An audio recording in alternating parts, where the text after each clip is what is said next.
السلام عليكم ورحمة الله وبركاته. ازيكم عاملين ايه؟ يا رب كلكم تكونوا بخير. اهلا بيكم في يوم جديد وروتين جديد. حطي لايك للفيديو واشتركي في القناة لو انت مش مشتركة، واهلا بكل الناس الجديدة اللي دخلت لي. شكرا جدا على دعمكم ليا، شكرا جدا على سؤالكم عليا، شكرا جدا بجد من كل قلبي على التعاون معايا ولايكاتكم الجميلة. ان شاء الله يا رب يكون مردودالكم كده.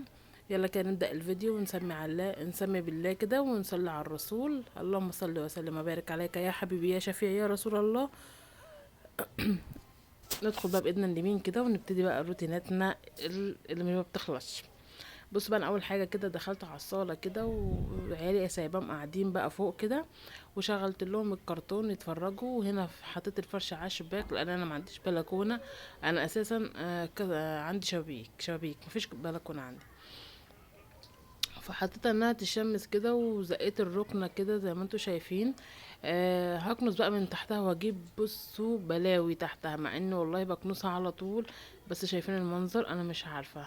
بصوا اي بيت فيه عيال فيه اطفال بيلعبوا بالورق بيلعبوا اي حاجه هتلاقي بقى تحتيها كده. المهم جبت بقى عليها وواطيها ومسحتها مسحا اللي هي، وفتحت الشباك كده خلاص تمام. بوريكم المنظر النهائي بعد معاناة بجد، يعني خدت وقت يعني. وكده خلاص بوريكم المنظر كده بعد ما خلصتها وبقت زي الفل. طلعت بقى بره كده عند النيش كده، وبوريكم برضو ان انا خلاص النيش برضو كان نضيف هناك وكنسه ومظبطه الدنيا. وبصوا كل حاجه تمام. بقول لكم هنا ان انا الستاره غسلاها هطلعها وهعملها برضو علشان خاطر ان انا عشان خاطر ان انا اعملها احطها قبل الشتاء. تمام كده. اللي لسه شاف الفيديو معايا لحد دلوقتي ما تنسوش بقى تحطوا له لايك للفيديو واشتراك معايا في القناه. هنا بصوا بوريكم المواعين بقى كده، وطلعت هنا ازايز تلج كده عشان خاطر اعبي الكولمر بتاعي، وهنا المواعين بتاعتي. وبصوا الدنيا كانت لايصه معايا خالص جدا جدا جدا. فقلت على طول كده عملنا كده ايه كشري. مش فاكره والله اليوم ده كان كشري، بس اعتقد انه كشري. واخذ خلاص كده غسلت مواعيني وخلاص وتمام زي الفل ومية فل 14. وحودي بتاعي نضيف وزي العسل كده وسكر. ودخلت بقى خلاص خلصت غدايا وكل حاجة. وبعد كده بوريكم ان انا مش كل مرة ان انا هوريكم مواعيني، ان انا بقى ايه خلاص بنجز وبحاول ان انا يعني مرة كده ومرة كده، يعني عشان في ناس بتمل من موضوع المواعين. انا قلت هشجعكم، يعني فيديو تشجيع كده لازم نشجع بعضنا كده عشان خاطر ايه نبقى نشجع بعضنا في كل حاجة، نبقى شطار في كل حاجة. دخلت انا على اوضه الاطفال زي ما انتوا شايفين كده. دي عروسة يا جماعة اللي انتوا شايفينها، عشان خاطر ما حدش يقول دي بيبي ولا حاجة. لا دي عروسة. وهنا كده كنت ببص كده بوريكم ان العيال بيلعبوا تحت وكده، وانا ايه آه هشيل الملايات كده وهسيب هسيب المراتب تتهوى كده شوية تتنفس كده، تحس الشمس تخش فيها شوية كده لحد ما اخلص اللي ورايا. وبعد كده ارجع بقى اشوف هنعمل ايه. تمام كده تمام كده. بجد وحشتوني جدا جدا. بصوا اليوم اللي يعدي من غير ما انزل لكم. انا مش بنزل لكم كل يوم طبعا، مش ملتزمه اساسا. لان انا معايا بصوا معايا اطفال ومعايا دروس ومعايا مدارس. بصوا 50 حاجه في دماغي بجد والله، فالحمد لله. هنا دخلت على الحمام كده، ده بعد ما خلصته تقريبا. مش عارفه ليه الفيديوهات لا لسه هبتدي. هغسل كده معانا، هنغسل الحمام بقى والحوض كده والسيراميك، ونغسل سيراميك الحمام كده تنظيفة عميقة كده مع بعضنا. معلش بقى ان انا اصلا بصور وانا ماسكة التليفون.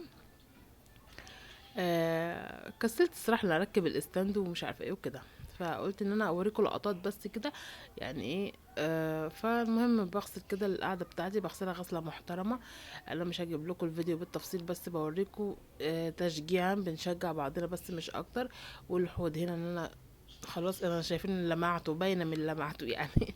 غسلت الحوض خليته يلمع ويبرق. بصوا الخلطه اللي بغسل بيها خلطه رهيبه والله بجد. لا تقولي لي مش عارفه ايه ولا ايه، لا هو بصوا شويه كلور بجد، ولا شويه كلور واريال والبتاع، واللي هيبقى حمامك زي الفل قشطه شمعة منوره.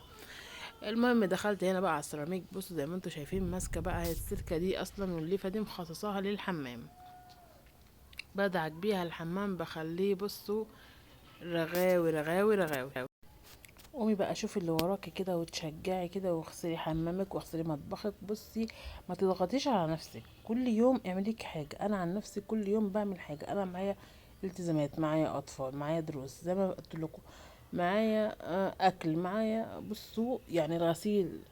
كل يوم امسكي حاجه. انا كل يوم بمسك عملت معاكم الفيديو في المطبخ، اللي ما شافش الفيديو اللي فات عملت المطبخ كده ولمعناه وظبطناه. النهارده دخلنا على الحمام كده، ايه، نحاول كل يوم نمسك حاجة عشان خاطر نعرف نعمل أكلنا وشربنا ونذاكر لعيالنا والكلام ده. ما تضغطيش نفسك تعملي الشقة كلها مرة واحدة، لا، انت ما كل يوم تمسكي الأوضة أو الحمام أو المطبخ آه كنسة عميقة أو تنظيفة عميقة كده، تهلكيها بقى دعكة حلوة كده، بجد هتلاقي الشقة معاكي زي العسل. بصوا بقى، شايفين انا رغاوة الدنيا، رغاوي رغاوي. خلصت بقى كده تمام. وبعد كده دخلت على جولي ناس، مش ناس يعني، هم اخواتي حبايبي جولي. فانا على طول رحت ايه، ده تاني يوم على فكرة يا جماعة، عشان محدش يقول انت كنت عاملة كشري والنهاردة. لا، ده تاني يوم بصور لكم. كنت عاملة مكرونة بشاميل، ده البشاميل كده بتاعها. طبعا كنا بنعرف نعمل بشاميل. هو تخن، حاساه تخن معايا زيادة، بس انا في السوق حطيت عليه شوية لبن بقى زي العسل. وانا كنت مطلعه فراخ ونقعاها في محلول ملح وخل بس. ملح وليمون، ما بحطش خل. الخل بحسه مش عارفه، ما عجبنيش. هو الليمون احسن واقوى يعني من الخل، ما اعتقد يعني. بعد كده هنعمل بقى، بطلع لكم بوريكم هعمل فراخ يعني، هعملها بطريقه حلوه قوي. اكيد كلكم بتعرفوا تعملوها. انا شويتها بقى، ضربت في الخلاط طماطم وفلفل وملح، وطماطم وفلفل واسمه ايه هو وبصل، ضربتهم مع بعضهم كده وحطيت الاول التوابل ورحت حطيت فيها الفراخ. آه بعد كده سبتها شويه، بعد كده رحت دخلتها على الفرن زي ما انتوا شايفين. ولعت عليها هي والمكرونه وايه، وسبتهم بقى ايه مع نفسهم براحتهم بقى يستووا كده ويبقوا زي العسل. هنا كان اختي حبيبتي كانت مدمسالي فول. بصوا فول الدمس ده حاجه ما اقولكم، مش شايفين لونه وجماله بيحكي عن نفسه بجد يعني. الدمس ده طبعا عايز بلاد، هما في البلد بيدمسوه كده، وطعمه رهيب. انا كنت بدوقه كده في الحته دي، طعمه ما اقولكم، مش بجد طعمه حلو قوي. تحس ان بتاكلي فول كده مدخن كده، حاجه روعه ومستوي كده. بصوا مش حاطه يعني، هي تقريبا مش حاطه ولا حاجه يعني، شوفوا جماله. ايه رايكم بقى في جمال الفراخ بتاعتي؟ على فكره ما حدش يقول دي محروقه، انا بحبها كده. احنا بنحبها محروقه كده. وقطعت شرايح بطاطس من تحت كده، جميله قوي، جميله جميله بجد، الطعم كان روعه. هنا المكرونه بتاعتي خلاص طلعتها كده عشان خاطر تبرد. وعملنا طبق سلطه كده، والحمد لله، بفراخنا بمكرونتنا بسلطتنا والحمد لله. وكلنا وبقينا زي العسل. الف هنا وشفا. بعد كده دخلت بقى تكملة الأوضة. ما تنسوش ان انا سبتها تتهوى ودخلت عليها بقى. شايفين، سبت الشمس بقى تقعد بقى في المراتب تمام، وكنستها الأوضة ولمعتها وخليتها زي الفل. عملت ايه؟ هقول لكم ان انا عملت ايه. بصوا، انا بوريكم المنظر وفاتحه الشباك وبوريكم. بصوا بقول لكم، شايفين الدولاب عندي؟ العيال يشربوا عصير ينطوروا ويقولوا لي تتنطور ده.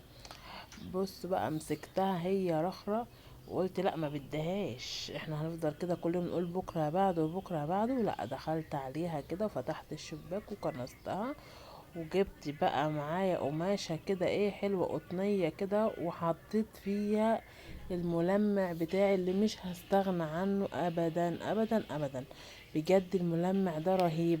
انا مش هتكلم، انتوا شايفين المنظر، يحكي عن نفسه بجد والله. ده عشان ما شافش الفيديو اللي فات دوت جاز. حطيت جاز في القماشة ديت واشتغلت بقى ألمع. بجد السراير والدولاب بقت حاجة وهم وهم وهم. حلو قوي قوي والله. الجاز ده اختراع رهيب. الناس اللي تقولك الريحة مش الريحة، الريحة ما بتقعدش اكتر من ساعتين تلاتة. ساعتين تلاتة الريحة بتقعد، بعد كده ما بتشوفها. شايفين الباب؟ ما بصوا مخليتش، مسحت بقى وفرشت، وبصوا بوريكم بقى اللمعان. شايفين اللمعان من بعيد عامل ازاي؟ حاجه بجد وهم كده. خلصت الاوضه بتاعتي وخلصتها، وبوريكم سبت الشمس كده وخلاص. هسيبها شويه تاني كده واروح ايه، اقفل الشباك. والاوضه بقت روعه. شايفين الدولاب؟ شايفين اللمعه بتاعت الدولاب؟ شايفين؟ بصوا والله مهما اوريكم مش هشوفه من غير الطبيعه. بجد جاز ده وهم ومسحتها كده وخليتها حاجة فلة فلة فلة. عقبال اوضة النوم بقى ونصور مع بعضكم اوضة النوم. تابعوني الفيديو بإذن الله اللي بعد دوت. هنعمل تنظيفات اوضة النوم عميقة. لازم نمسك حاجة حاجة بعمق كده علشان ما نكسلش وما نتعبش وما نزهقش ونمل. الواحدة لما بتمل من حاجة بتكروت كده وخلاص. لا، احنا مش عايزين نكروت، عايزين نعمل تنظيف عميق بقى، نحس بالنظافة. شايفين الباب ولمعانه؟ يا جماله يا جماله. اسيبكم في رعاية الله. السلام عليكم ورحمة